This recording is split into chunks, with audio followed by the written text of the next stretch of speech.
questions on that bit about what you what we're looking for? Let's say, I mean, because in my case I've never applied for funding. Can I go through LJH and then make the application through LJH for the funding, and then they give it cash to me, or they buy it in the name of LJH? You'd have to explain what the rationale, what the reason was for. I've never met it. I don't have experience in applying for funding. But within Long Journey Home, there are people with experience with doing it. Yeah, well, they might be able to help, assist you. But you live in England, so you're entitled to apply in your own right as an artist. Okay, so.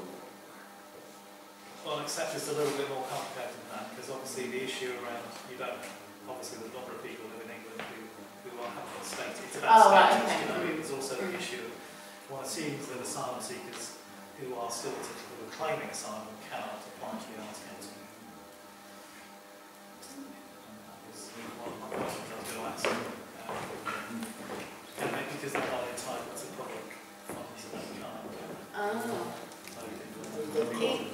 For that committing the objectives of the diversity, what people asylum seekers cannot apply for?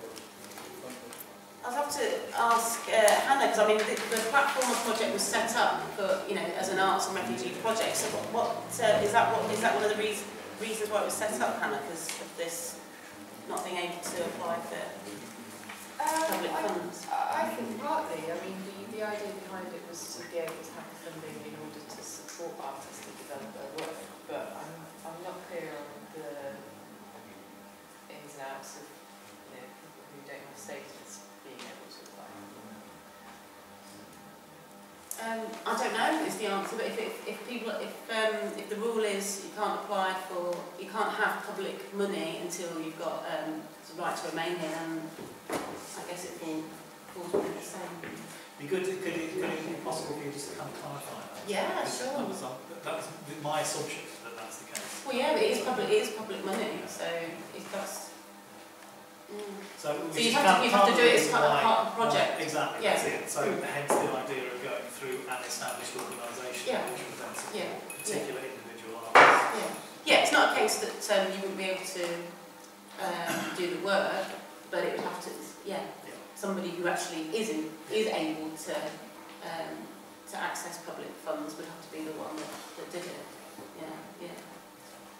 One question, I've got a group of people, artists who want to apply for funding for a group exhibition. Yeah. What's the procedure for a group? Do they have to go and, for example, book the place, or how it works really? Can they apply for the fund any time without having arranged to the location or the gallery, or what's the procedure? You would want to at least in your application be able to show what things you've kind of firmed up already. So obviously you know which artist who's part of the group that are going to exhibit. You'd want to be able to show that which gallery you're wanting to use, and ideally really have a relationship with that gallery that they're happy for you to exhibit there. So yeah, you want to be having those conversations before you actually apply. Do we need the confirmation in the first place? It will strengthen the application if things are more firmed up. It's not necessary? It's not necessary, but it's about, because the Arts Council can't fund everything, it tends to fund the strongest applications, the ones which it's clear that this project's going to happen. So the more firmed up a project is, the more likely it is that for that group, do they have to have a bank account or those sort of things? Or no. And it can be one person that applies on behalf of the group if you wanted to do it. But yeah, but it's good to have as much firmed up as possible. Do you know if you're developing a project working with a group of people who wouldn't normally come into art, do you emphasise the artistic work or the benefit to the people who are doing the work? That's a really good question, and you emphasise the artistic work. It's fine that there's going to be other benefits to that group of people, but the Arts Council is funding the artistic element of the project. So the fact that it's got other benefits as well is great. But you know, you'll be focusing on the quality of the artistic work that's happening. You can mention the other stuff, but don't let that be the focus. Let the focus be on the art. Presumably, in terms of that, the individuals who are taking the participatory workshops would need to have a really good CV and a reputation or a... Yeah, so the artists involved. The artists involved in the project. Again, remember I mentioned about showing a track record, so you can prove what the quality of the work. That's what they'd be looking at. It's like the reason why that artist has been picked to come in and work with a group of people. So yeah. I know you don't fund filmmaking projects, but how about photography projects? Yeah.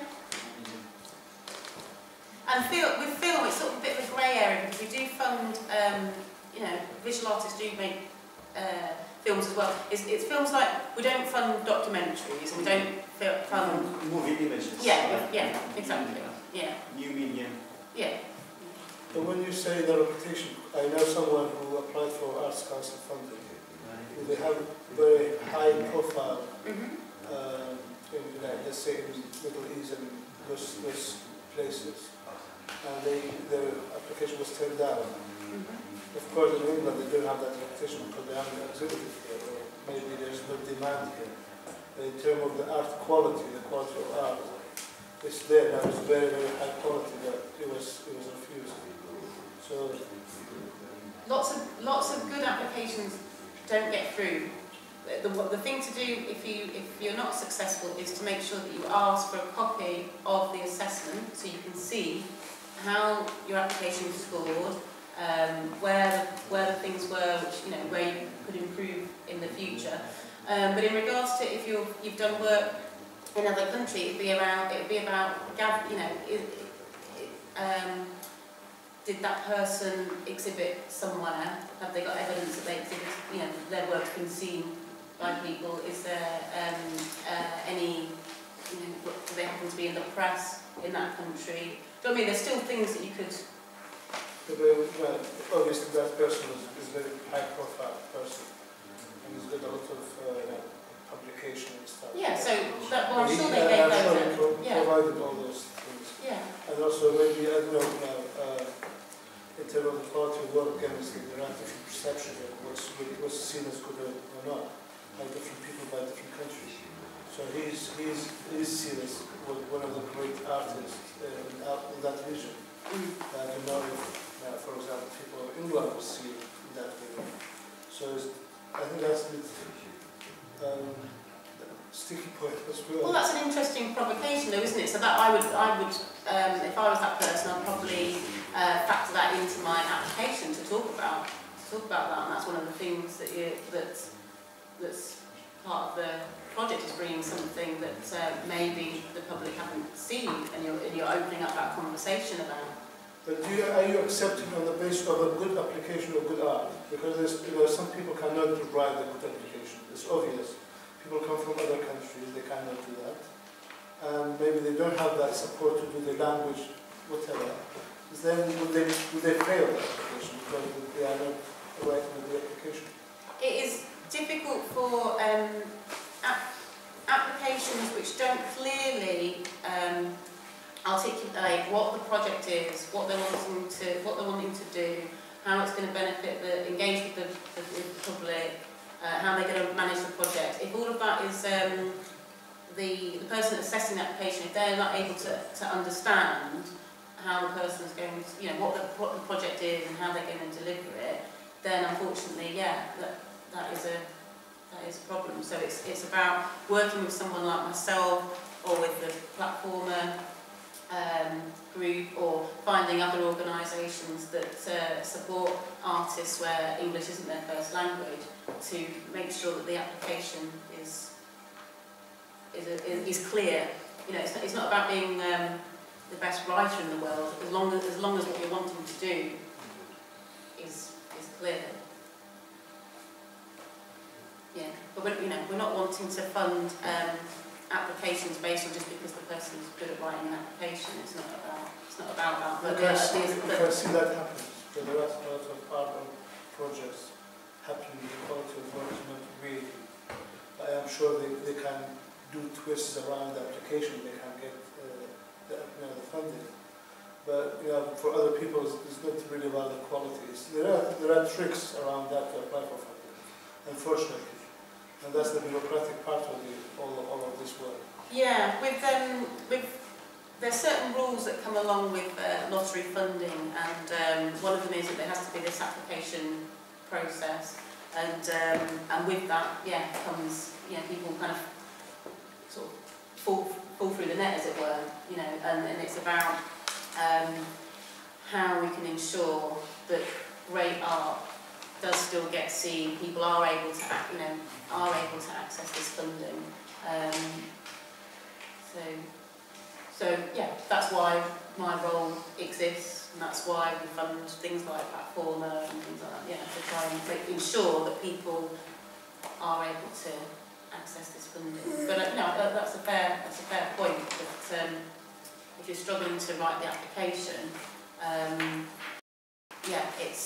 it's unlikely that the project would get funded unless the application was to a certain standard that an assessor can understand what the project is and things like that. So just on the back of that question, if there's something like Refugee Forum that could obviously help a number of refugees to produce art, this scheme is probably not the best one for them to apply to. It'd be something else, would it? Well, not if Refugee Forum were doing it on behalf of artists, the artists would still need to understand what it was that they're wanting to do with their project. It's just that they're just going through the Refugee Forum to get the funding. They're still...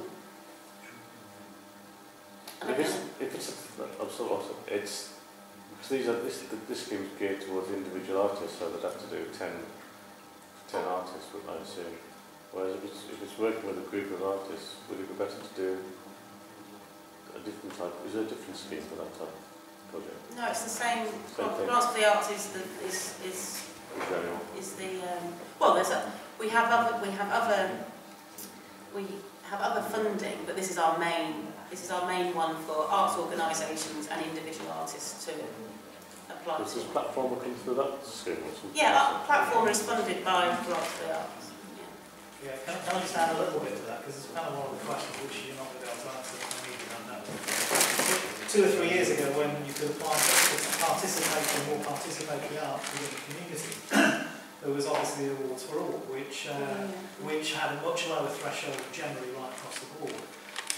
And so quite a few of the applications I've written to the G4A recently, years ago I applied for the Awards for All got.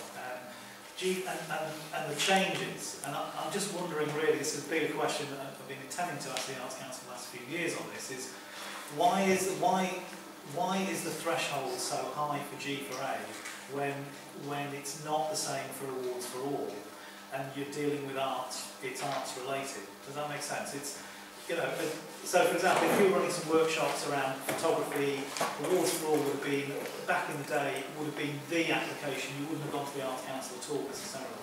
Similarly for Nottingham Beyond Borders doing kind of art workshops for participatory stuff around Refugee Week and various other things, Awards for All would have been the one. But we've had a number of applications turned down from the Arts Council, not exclusively for that, I do recognise that, but it was around that whole thing of the threshold's just higher. It's around the quality of the art rather than the quality of the experiencing art. And I'm just wondering, on a national level, how much impact that's had in terms of, how much, do you know what I mean? It's just that I'm sure there's far less participatory artwork going on in the country now that the Awards for All, you can't actually apply for any arts-related stuff for the lottery Awards for All. it's a pain in the ass, to be perfectly honest. It's really not very good. See, From our point of view, for people who want to kind of do participatory arts work specifically, it's a real nightmare because the grants for the arts, although it's a fairly straightforward system, I'm not saying it's, it's the threshold is about the art first and foremost. Yeah, we did a lot of awards for to work with care leaders. A lot of them were young people, young asylum seekers. But that was more about the experience, it wasn't about the arts at all. But then there's another objective of the Arts Council where we talk about bringing people in and encouraging arts and stuff like that. It just seems that it's just a mishmash of missions. If you want to get people who don't normally come into arts to be involved in arts, they haven't actually got the experience and they're having to meet that artistic threshold. And they're not really going to meet that standard, I thought. It's not the best system for them. If that makes sense. Kind of.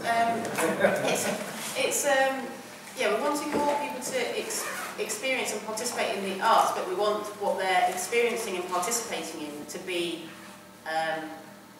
delivered by, Artists. yeah. So we want it to. It's that thing of putting the two together. Great art for everyone. It's like I said at the beginning. It's not that easy. It's a grand mission to have, but actually there's lots of difficulties within that because sometimes you do need kind of what Stuart's saying is that kind of those stepping stones. So with that, if there is now a gap because people aren't able to do those smaller first step projects, then it'd be useful that we have a relationship manager for participation. It'd be really useful, Stuart, if you could contact Simone and just. I'm sure you're not the only person to be like yes, I've heard, but it'd be good to make sure that she is aware of that's what people are noticing on the ground, that there is this gap. If she is aware, what are the Arts Council, what's their thinking around that, and what are we going to be doing about that? So it'd be really good to feed into it. The Arts Council is currently going through an organisational restructure, and that's because we're having to cut costs. But if things are already becoming difficult, it'd be good to have that raised, so they can be thinking about that as they go forward. So please do contact Simone about that. I'll make sure. Have you contacted her before? Okay, I'll make sure you get her details.